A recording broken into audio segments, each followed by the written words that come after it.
اعوذ باللہ من الشیطان الرجیم بسم اللہ الرحمن الرحیم اللہم صل علی محمد وعلی آل محمد کما صلیت علی ابراہیم وعلی آل ابراہیم انک حمید مجید اللہم بارک علی محمد وعلی آل محمد کما بارکت علی ابراہیم وعلی آل ابراہیم انک حمید مجید۔ وظیفہ ٹیچر اسٹوڈیو کے میرے بھائیوں، میری بہنوں، آج کی اس بہترین اور شاندار ویڈیو میں آپ کی خدمت میں ایک ایسا عمل لے کر حاضر ہوا ہوں۔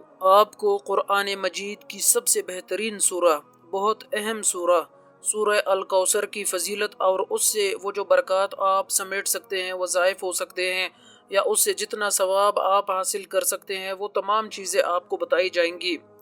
مال اور دولت کی کثرت چاہتے ہو، پریشانیوں سے نجات چاہتے ہو، تو سورہ کوثر آپ کی ہمنوا، آپ کی مددگار ثابت ہو سکتی ہے۔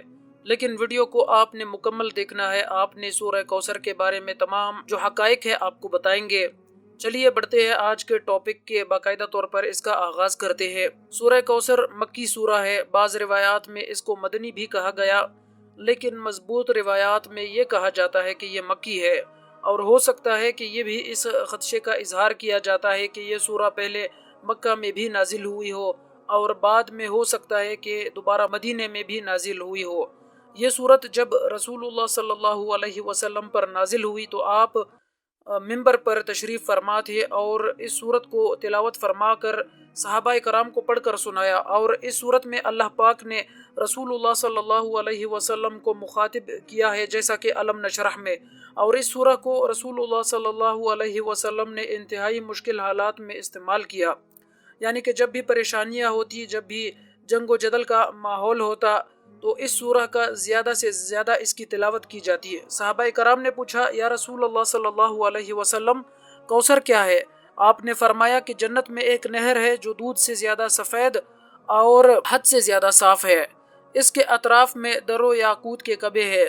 یعنی در و یاقوت کیا ہوتا ہے کہ یہ وہ قیمتی پتھر ہے جس کے لیے آج دنیا بیش بہا قیمت لگاتی ہے۔ دوستو، کوثر جنت میں ایک نہر ہے جو اللہ نے اپنے پیغمبر کو ان کے فرزند عبداللہ، جو آپ کی زندگی ہی میں فوت ہو گئے تھے، کے بدلے میں عطا کی ہے۔ بعض نے یہ بھی کہا ہے کہ اس سے مراد وہی حوض کوثر ہے جو پیغمبر سے تعلق رکھتا ہے اور جس سے مومنین جنت میں داخل ہوتے وقت سیراب ہوں گے۔ اور بعض نے صحاب و انصار کی کثرت سے، اور بعض نے کثرت اولاد سے، جو سب آپ کی دختر نیک حضرت فاطمہ رضی اللہ عنہا سے وجود میں آئی اور اس قدر بڑھ گئی کہ اصحاب و شمار سے باہر ہو گئی، اور دوستو قیامت تک پیغمبر اسلام کے وجود کی یادگار ہے۔ بعض نے اس کی شفاعت سے بھی تفسیر کی ہے، اور اس سلسلے میں انتہائی قابل احترام اور انتہائی جو مستند ترین امام ہے، امام جعفر صادق علیہ السلام سے ایک حدیث بھی نقل کی گئی ہے، یہاں تک کہ فقر رازی نے کوثر کی تفصیل میں 15 قول نقل کیے۔ لیکن ظاہر یہ ہے کہ ان میں سے زیادہ تر اس وسیع معنی کے واضح مصداق کا بیان ہے، کیونکہ جیسا کہ ہم نے کہا ہے کوثر یعنی کثیر تعداد میں، یعنی زیادہ نعمتوں کے معنی میں ہے۔ ہم جانتے ہیں کہ اللہ پاک نے رسول اللہ صلی اللہ علیہ وسلم کو بہت زیادہ نعمتیں عطا فرمائی، اور جو کچھ اوپر بیان کیا گیا ان میں سے ہر ایک شخص اس کے مصداق میں سے ایک واضح مصداق ہے، یعنی کہ ایک سچ سے بڑا سچ ہے۔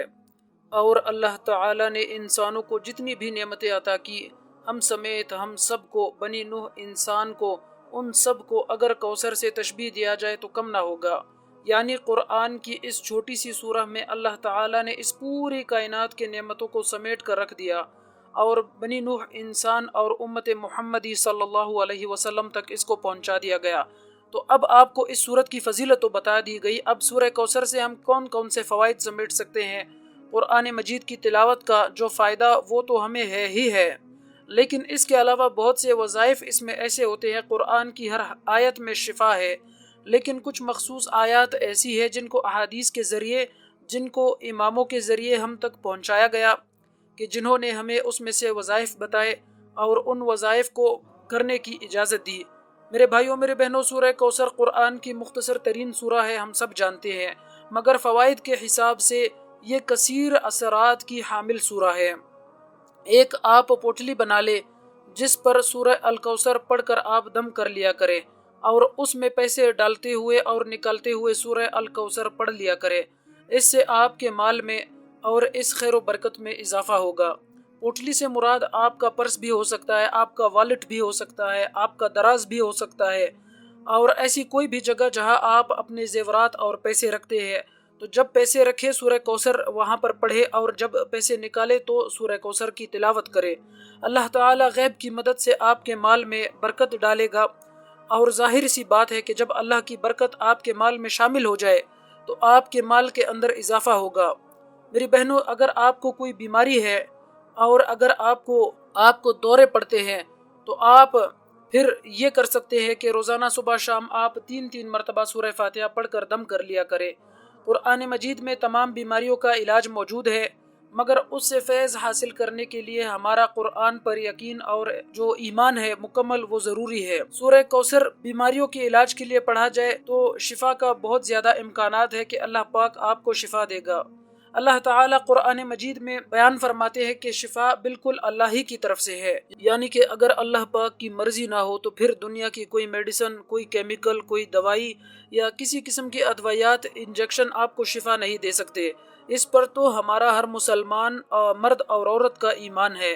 سورہ کوثر کو دشمن سے نجات کے لیے بھی پڑھا جا سکتا ہے، جیسا کہ آپ کو پہلے بتایا کہ دور نبوی میں رسول اللہ صلی اللہ علیہ وسلم بھی اور صحابہ کرام بھی جب انتہائی مشکلات اور پریشانیوں کے حالات میں ہوتے تو سورہ کوثر کا زیادہ سے زیادہ ورد کیا کرتے۔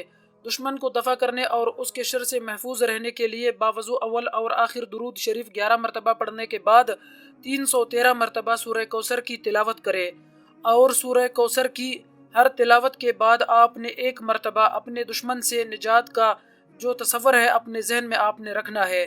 اگر کسی شخص کے سر میں درد ہو اور کسی طرح آرام نہ آتا ہو تو سورہ کوثر 7 مرتبہ باوضو ہو کر پڑھ کر مریض پر دم کرے، انشاءاللہ اللہ تعالی شفا دے گا۔ جیسا کہ آپ کو پہلے بتایا گیا کہ قرآن مجید کے اندر اللہ تعالی نے ہر طرح کی شفا کو پوشیدہ رکھا ہے، اور اللہ تعالی ہی کی ذات ہے جو کہ ہمیں شفا عطا کر سکتی ہے، اور اس کے علاوہ کوئی ایسی چیز نہیں ہے جو کہ ہمیں شفا عطا کر سکے۔ ادویات جو ہے، میڈیسنز جو ہے، انجیکشنز جو ہے، اور ڈاکٹرز، ان کے پاس جانا قطعاً نہیں روکا جاتا۔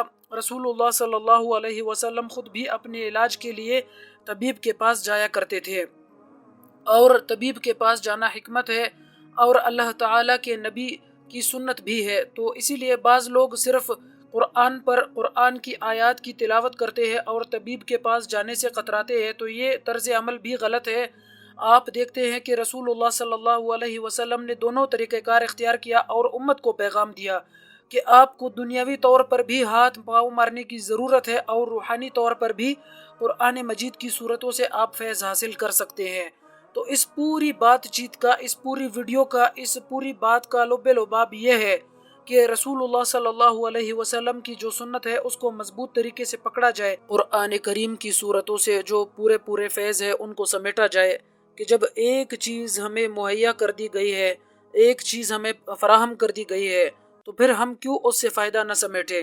یہ تو ایسے ہوگا کہ ایک پکا پکایا کھانا، آپ کو شدید بھوک لگی ہے اور ایک پکا پکایا کھانا، لذیذ کھانا آپ کے سامنے موجود ہے، لیکن آپ پھر بھی اس کو چھوڑ کر کسی اور جانب نکل جاتے ہیں اور اس کو آپ چھوڑ دیتے ہیں، اس کو نہیں کھاتے، اور پھر بھی شکایت کرتے ہیں کہ ہماری بھوک نہیں مٹ رہی۔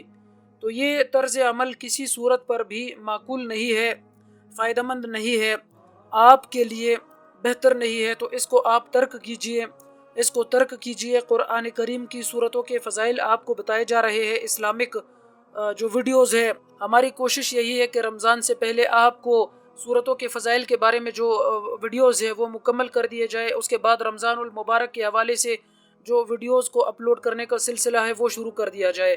تو انشاءاللہ آپ کی اور ہماری معلومات میں اضافہ کرنا ہمارا اولین مقصد ہے، ہماری ترجیحات میں سے ایک اولین ترجیح ہے۔ انشاءاللہ ہمارے چینل کے پلیٹ فارم سے آپ تک ایک نئی ویڈیو، ایک نئے بہترین ٹاپک کے ساتھ دوبارہ حاضر ہوں گے، ایک نئے علمی خزانے کے ساتھ دوبارہ حاضر ہوں گے۔ تب تک کے لیے ہمیں اجازت دیجیے، اللہ حافظ۔